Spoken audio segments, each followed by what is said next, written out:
तो आज तारीख है 10 फरवरी, और 10 फरवरी के कारण से जो भी ऐसी न्यूज़ है जो हमारे नॉलेज के लिए ज़रूरी है या किसी भी एग्ज़ाम के लिए ज़रूरी है, वो सब हम कवर करेंगे। तो आज अगर द हिंदू के फ्रंट पेज की बात करें, तो एक तो न्यूज़ आई है जो यूपी के फर्स्ट फेज़ के इलेक्शन आज है, वोटिंग होनी है।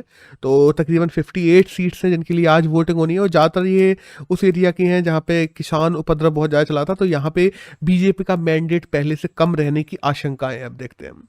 एक जो मोदी जी का भाषण आया उसको लेके कि मोदी जी और केजरीवाल में ट्विटर वॉर छिड़ गई, उस सब को लेके थोड़ी बहुत न्यूज़ है। उसके बाद में अपोजिशन का थोड़ा बहुत, जो अपोजिशन ने इसके ऊपर दिया है उसकी भी एक न्यूज़ है। एक डिस्कवरी हुई है नई न्यूक्लियर फ्यूजन को लेके, तो इसके बारे में अपन डिटेल में बात करेंगे। एक न्यूज़ आई है जो कॉलेजेस को लेके आई है, और एक जो अभी हिजाब को लेके बहुत ज़्यादा शोर मच गया है, इसके बारे में अपन लोगों ने पहले भी बात की थी। तो जो हिजाब को लेके शोर मच गया है उसको लेके आज 3 हाई कोर्ट जो जजेस की बेंच है वो इसका फैसला देगी, मतलब सुनेगी। आज से हियरिंग शुरू हो जाएगी बेसिकली। और एक राजस्थान को लेकर न्यूज़ है। तो बेसिकली फ्रंट पेज पे केवल एक डिस्कवरी की जो न्यूज़ है वो हमें बात करनी है कि यूके की साइंटिस्ट है। बेसिकली यूके में एक है जॉइंट यूरोपियन टोरस। तो ये जो इन लोगों ने टीईटी कहा जाता है बेसिकली, तो जेईटी, सॉरी, जेईटी कहा जाता है बेसिकली।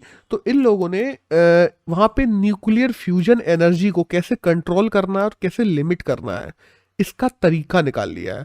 और ये तरीका निकालना बहुत रिवॉल्यूशनरी है अगर माना जाए तो, क्योंकि हम लोगों ने न्यूक्लियर फिजन को कैसे प्रयोग किया जाए ये तो हमें पता है, लेकिन फ्यूजन को लिमिट कैसे किया जाए इसका अभी तक कोई रास्ता नहीं था हमारे पास में। दैट्स वाई हम लोग फ्यूजन का प्रयोग भी नहीं करते थे। और अगर ये सच में प्रूव हो जाता है कि ये लोग इसको बड़े स्केल पे भी कर सकते हैं और फिर भी कंट्रोल कर सकते हैं, तो फॉर श्योर इन लोगों को सबको एक लाइन से नोबेल प्राइज मिलने वाले हैं जिन लोगों ने खोजा।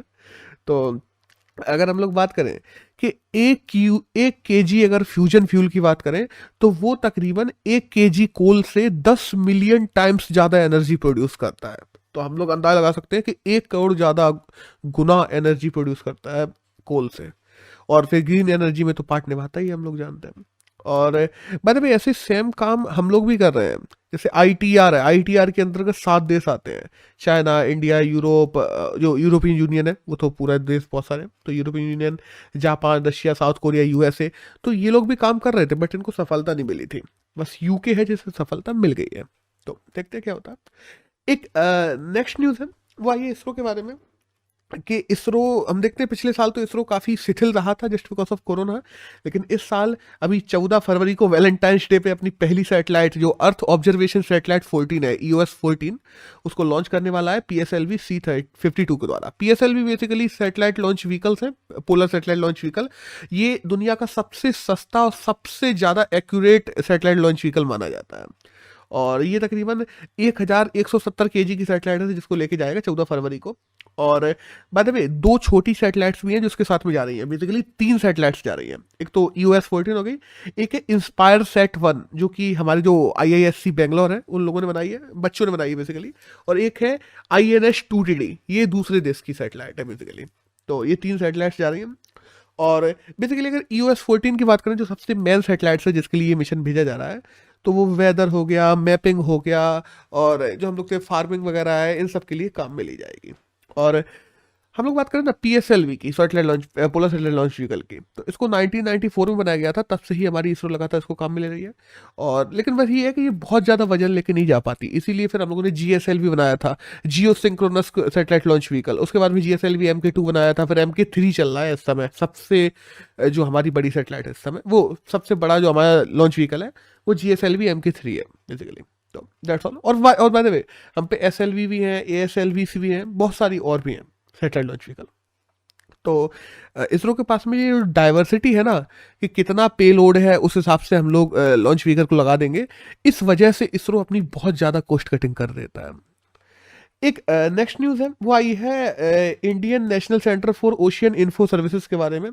तो INCOIS बेसिकली, तो इसने अभी हाल में कोस्टल वल्नरेबिलिटी इंडेक्स लॉन्च किया है, जिसके तहत 150 अलग अलग मैप्स बनाए हैं कि हाँ मुंबई में कोस्टल एरिया वहाँ पे कितनी वल्नरेबिलिटी है, या मान लो कर्नाटका में वहाँ कितनी है, तो इस हिसाब से। और बाद में हम लोग INCOIS की बात करें तो ये 1998 में संस्था बनाई गई थी, और ministry of earth and science के अंतर्गत ये काम करती है। एक नेक्स्ट न्यूज़ है वो आई है ड्रोन के बारे में। तो इंडिया ने ड्रोन इंपोर्ट पे बैन इम्पोज कर दिया है। हमारी जो देखो केवल दो सेक्टर्स हैं जिनके लिए अब इंडिया में ड्रोन्स इंपोर्ट किए जा सकेंगे। एक तो है रिसर्च एंड डेवलपमेंट और दूसरा है डिफेंस। इन दो के अलावा जो भी ड्रोन्स इंडिया में लोगों को यूज करने हैं वो यहीं के बने हुए यूज करने होंगे, मतलब इंडिया के इंडिजीनियस। और ड्रोन्स को लेके हम लोग कहें तो अच्छी बात है, देखो इंडिया के ड्रोन्स को प्रमोट किया जाएगा, लेकिन इंडिया के ड्रोन्स उतने ग्लोबल लेवल पे टॉप नॉच होने भी चाहिए। ये भी है, अगर अपन लोगों ने बाहर से इंपोर्ट बंद किया है तो उतने अच्छे ड्रोन्स इंडिया को बनाने भी जिम्मेदारी बनती है। और साथ ही साथ में ड्रोन्स को लेकर सरकार भी बहुत कुछ कर रही है। हम लोग देखते हैं कि जो इससे पहला बजट आया था 2020 में, उसको लेके ड्रोन्स को लेके स्कीम भी लॉन्च हुई थी। पीएलआई स्कीम जो प्रोडक्शन लिंक इनिशिएटिव स्कीम है, उसके अंतर्गत भी ड्रोन को लाया गया था। डिजिटल स्काई प्लेटफॉर्म बनाया गया था। और जो ग्रीन जोन है किसी भी ड्रोन को उड़ाने के लिए वो 400 फीट तक कर दिया गया था कि तुम 400 फीट की ऊंचाई तक ड्रोन उड़ा सकते हो, वो ग्रीन जोन में आता है अब। और पहले जो एयर वो क्या था, ड्रोन उड़ाने के लिए लाइसेंस लेना पड़ता था, उस लाइसेंस को अब लेने की जरूरत नहीं होती। एयरपोर्ट के पास तक तुम 200 फीट तक उड़ा सकते हो, वैसे नॉर्मली 400, एयरपोर्ट के पास 200 फीट है। और सिक्योरिटी क्लियरेंस जो होता है वो पहले हर एक इंसान को लेना पड़ता था। जैसे हमें ड्रोन उड़ाना है तो हमें दो चीज़ें चाहिए पड़ती थी, एक सिक्योरिटी क्लियरेंस और एक लाइसेंस। अब ना तो लाइसेंस चाहिए ना सिक्योरिटी क्लियरेंस। सिक्योरिटी क्लियरेंस लेना जरूरी है ड्रोन के लिए, बट वो कंपनी लेगी जो तुम्हें बेचेगी, तो तुम्हारी टेंशन नहीं है वो। और बाय द वे जो क्वालिटी काउंसिल ऑफ इंडिया है वो सर्टिफिकेट भी देती है कंपनियों को अगर उनको इंडिया में लॉन्च करना है तो दैट्स ऑल। एक नेक्स्ट न्यूज है वो आई है ईरान के बारे में कि ईरान ने अपनी एक नई मिसाइल है जिसका नाम है खैहर बश्तन, बेसिकली इसका नाम रखा गया। अब ये खैहर क्या है, खैहर बेसिकली एक ज्यूइश कैशल होता था पहले, उसके नाम पे इसको रखा गया है। और ईरान की ये जो मिसाइल है तकरीबन 1450 किलोमीटर तक मार करती है। तो काफ़ी ऐसे यूएसए के बेसिस भी हैं जो इसके अंतर्गत आ गए हैं। बाय द वे यूएसए की मेनलैंड अभी इसके अंतर्गत नहीं आई है, इतनी बड़ी तो ईरान पे अभी कोई भी मिसाइल नहीं है। और अगर बात करें तो ईरान मिसाइलों के मामले में काफ़ी बदनाम भी रहा है। हम देखते हैं 2017 में सीरिया की बात कर लें, 18-19 में इराक की बात कर लें, फिर हम लोग सऊदी अरेबिया की बात कर लें, इवन तो 2020 में पिछले 2 साल पहले इराक की बात कर लें, वहाँ पे भी ईरान ने अपनी मिसाइल गिरा दी थी। तो ईरान मिसाइलों को लेकर तो काफ़ी बदनाम रहता है इसी चक्कर में। तो दैट्स ऑल। एक नेक्स्ट न्यूज़ है वही श्रीलंका के बारे में कि श्रीलंका भारत से 2 डॉर्नियर एयरक्राफ्ट खरीद रहा है। बेसिकली डॉर्नियर एयरक्राफ्ट देखो जंग के लिए नहीं, ज़्यादातर सर्विलियंस के लिए यूज किए जाते हैं। और वहाँ के जो फॉरेन मिनिस्टर हैं जिनका नाम है GL पेरिसी, उनकी बात चल रही है अभी हमारे जयशंकर जी जो हमारे फॉरेन मिनिस्टर के साथ में। अब देखते हैं क्या होता है। और डॉर्नियर की बात करें तो हम जानते हैं हिंदुस्तान एरोनॉटिकल लिमिटेड और एक स्विस कंपनी है, ये दोनों मिलकर इसको बनाती है। और जो कैसे कैसे अगर इसकी बात करें कि वहाँ की जियोग्राफिक्स कैसे हैं श्रीलंका के, तो हम जानते हैं कि 82% सिन्हलीस रहते हैं, 8.4% तमिल रहते हैं, 7.9% हम लोग जानते हैं मूर रहते हैं वहाँ पे। तो हम लोगों के श्रीलंका के साथ में कल्चरल टाइज पहले से बहुत अच्छे रहे हैं, ऐसी बात नहीं है। हम लोग देखते हैं कि वहाँ पे जो जेफना यूनिवर्सिटी है वहाँ पे भी हम लोग मिनेलियन बना रहे हैं। साथ साथ में कोलंबो जो पोर्ट है वहाँ का, और उसका जितना भी चार्जेस वगैरह है, जो भी चीज़ें आती जाती हैं, कार्गो आता जाता है, वो पूरा काम किसको दिया गया है, अडानी इंटरप्राइजेस को दिया गया है इस समय। और मतलब ओवरऑल, और पिछले कुछ लोग जब से फॉरेक्स की प्रॉब्लम आई है श्रीलंका में, तब से हम लोग देखते हैं कि काफ़ी समय से इंडियन गवर्नमेंट लगातार सहयोग भी कर रही है श्रीलंका का।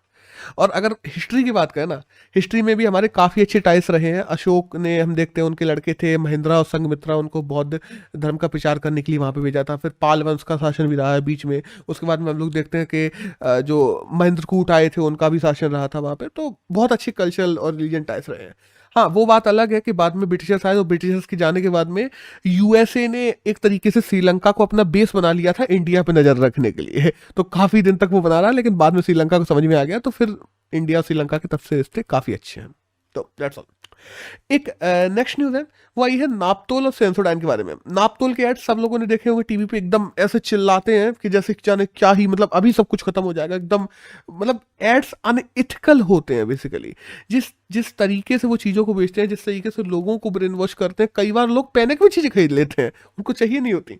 तो ये अनइथिकल वे है किसी भी चीज़ को बेचने का। और इसी को लेते हुए हमारी जो सेंट्रल कंज्यूमर प्रोटेक्शन अथॉरिटी है, CCPA, उसने सेंसोडाइन के जो एड्स आते थे, सेंसोडाइन एक टूथपेस्ट कंपनी है, और नापतोल एक ई-कॉमर्स वेबसाइट है जो अपने प्रोडक्ट्स बेचती है, इन दोनों के एड्स को टोटली इंडियन टेलीविजन से बैन करने के आदेश दे दिए हैं। तो दैट्स ऑल। एक नेक्स्ट न्यूज़ है वो आई है अभी, जो आईपीएल की एक अहमदाबाद की गुजरात की टीम बनने वाली थी, तो उसका नाम लॉन्च कर दिया गया है। तो उसका नाम गुजरात टाइटंस रखा जाएगा। तो डेट्स ऑल, बस छोटी न्यूज़ थी।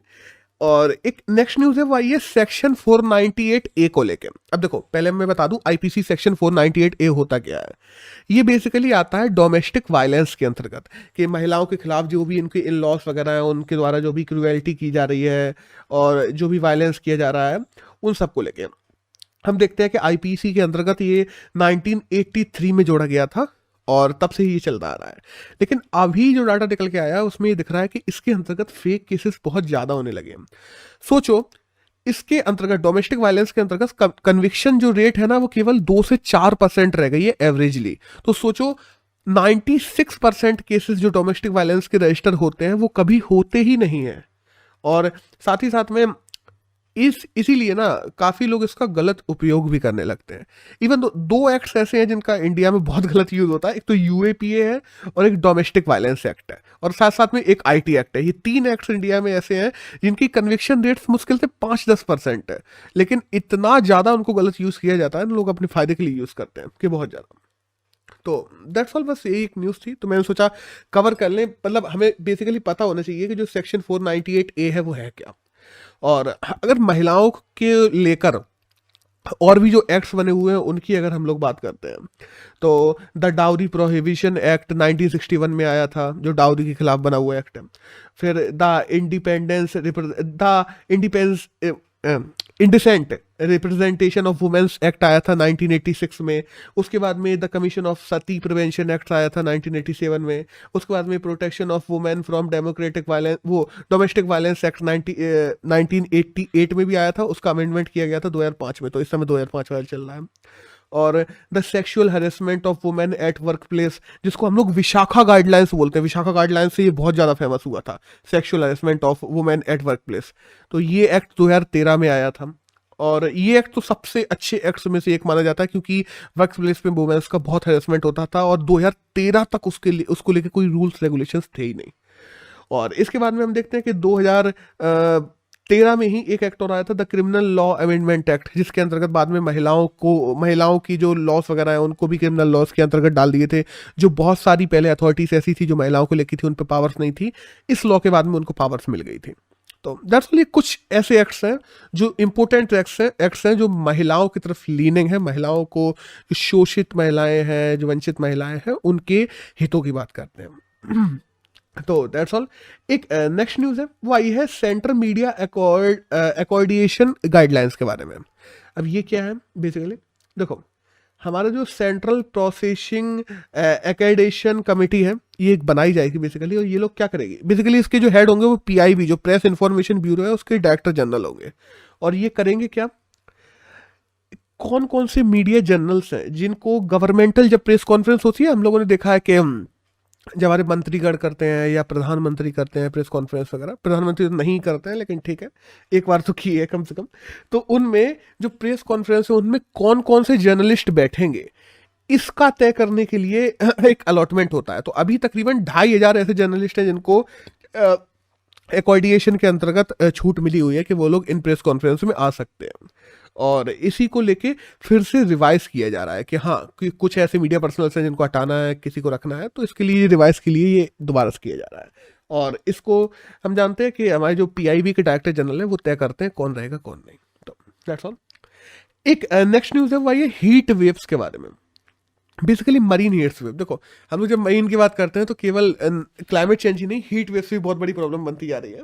तो अभी जो inter governmental panel on climate change है, आईपीसीसी कहते हैं जिसको हम लोग, उसके द्वारा 6th असेसमेंट रिपोर्ट आई है, AR6 कहा जाता है जिसको उनकी। और AR जो रिपोर्ट्स होती हैं वो बहुत ज़्यादा पूछी जाती हैं जब हम लोग IAS और आईपीएस की बात करते हैं। जब यूपीएससी की बेसिकली बात करें तो AR रिपोर्ट्स बहुत ज़्यादा पूछी जाती हैं, जो कर रहा होगा तैयारी उसे पता है। तो बेसिकली हम लोग अगर बात करें तो जो हमारे कोस्टल रीजन है इंडिया का, बेसिकली उसका ओवरऑल टेम्परेचर 1 से 2% बढ़ गया है पिछले, अगर हम लोग 10 साल में देखते हैं, जिस वजह से हैबिटेट लॉस हो रहा है, मोर्टेलिटी बढ़ रही है, और हम लोग देखते हैं एस्केलेशन हो रहा है, धीरे धीरे वहाँ का एनवायरनमेंट खत्म हो रहा है, एसिडिफिकेशन हो रहा है, साथ साथ में हरिकेन्स वगैरह भी बढ़ रहे हैं। तो बस पता होना चाहिए कि इस रिपोर्ट में क्या है। That's all. और बाय द वे ये रिपोर्ट्स बहुत बड़ी है, कई पार्ट्स में लॉन्च होती है, सारा पार्ट हमें पढ़ने की जरूरत नहीं है, करंट में केवल इतना आया है, दैट्स ऑल। एक नेक्स्ट न्यूज़ है, वो आई है अभी नई रोशनी स्कीम के बारे में, जो मिनिस्ट्री ऑफ माइनॉरिटी अफेयर्स के द्वारा चलाई गई थी। बेसिकली जो माइनॉरिटी से जुड़ी हुई महिलाएं हैं, उन लोगों को स्किल डेवलपमेंट करके उनके लिवलीहुड को अप करने के लिए ये स्कीम है बेसिकली। तो 26 करोड़ का एक बजट है जो 2018 से लेकर 2021 के बीच में खर्च किया गया, बहुत कम है, लेकिन 1 लाख माइनर महिलाएं हैं जिनको ट्रेनिंग दी गई और उन्होंने अपना लिवलीहुड है जिसको अप किया है। और हम लोग बात करें ऐसी क्या और भी स्कीम चलती हैं, तो हाँ, माइनॉरिटी अफेयर्स जो मिनिस्ट्री है उसके द्वारा और भी बहुत सारी स्कीम चलाई जाती हैं। जैसे हम लोग बात करें, गरीब नवाज एम्प्लॉयमेंट स्कीम है, सीखो और कमाओ स्कीम है, Begum Hazrat Mahal girls scholarship scheme है, नई मंजिल स्कीम है, उस्ताद उस्ताद स्कीम का फुल फॉर्म है upgradation the skill and training in traditional art and craft for development scheme, तो इसको भी चलाई जाती है। तो ये कुछ ऐसी स्कीम्स हैं जो माइनॉरिटी डेवलपमेंट के लिए मिनिस्ट्री ऑफ माइनॉरिटी अफेयर्स के द्वारा चलाई जाती है, दैट्स ऑल। एक नेक्स्ट न्यूज़ है जो आई है अभी हम लोगों के बारे में, फेयर हैंक डिसीज को लेकर। अब ये फेयर हैंक डिसीज क्या होती है बेसिकली, देखो, हमारे माइंड में एक पिट्यूटरी ग्लैंड होता है जो ग्रोथ हार्मोन को रिलीज करता है बेसिकली। तो उसके द्वारा कई बार ग्रोथ हार्मोन को ज़्यादा रिलीज कर दिया जाता है, जिस वजह से हमारे हाथ पैर की ग्रोथ बहुत ज़्यादा बढ़ जाती है, नॉर्मल से ज़्यादा बॉडी पार्ट्स बड़े हो जाते हैं। कोई एक सर्टेन बॉडी पार्ट तुम्हारा बहुत ज़्यादा बढ़ता चला जाएगा, तो ये सीन हो जाता है। तो बस पता होना चाहिए डिसीज़ क्या है। और मैंने इसको रैंडमली एकदम से करंट में कवर क्यों किया है, क्योंकि अभी फेयर हैंक जो डिसीज़ है उसको लेके मीडिया में बहुत ज़्यादा आ गया था। फेयर हैंक डिसीज़ किसी मीडिया इन्फ्लुएंसर ने इसको लेकर कुछ गलत न्यूज़ दे दी थी, जिस वजह से ये मीडिया में बहुत ज़्यादा आ गया था कि उसको फिर लोगों ने क्रिटिसाइज़ किया, उसके बाद में बहुत ज़्यादा मीडिया में चला। तो मैंने सोचा कवर कर ले, क्योंकि ये पूछा जा सकता है और मेरे नॉलेज के लिए भी ज़रूरी है। एक नेक्स्ट न्यूज़ है जो आई है उत्तराखंड के एम्बेसडर के बारे में। तो अभी जो अक्षय कुमार हैं उनको उत्तराखंड राज्य का नया ब्रांड एम्बेसडर बना दिया गया है। और साथ ही साथ एक छोटी सी न्यूज़ और है जो आई है बाटा इंडिया के। बाटा इंडिया बेसिकली इंडिया में शूज़ वगैरह बनाती है, तो उसकी ब्रांड एम्बेसडर के बारे में, तो दिशा पटानी को बाटा जो इंडिया है उसका ब्रांड एम्बेसडर बना दिया गया है। और बाय द वे अगर हम लोग बात करें एडिटोरियल्स की, तो मुझे आज कोई भी ऐसा एडिटोरियल नहीं लगा जो करंट में हमारे जानने के लिए जरूरी हो। तो दैट्स ऑल। अगर हम बात करते हैं 10 फरवरी की, तो यही करंट था जो हमें किसी भी एग्जाम में जानने के लिए जरूरी था। That's all.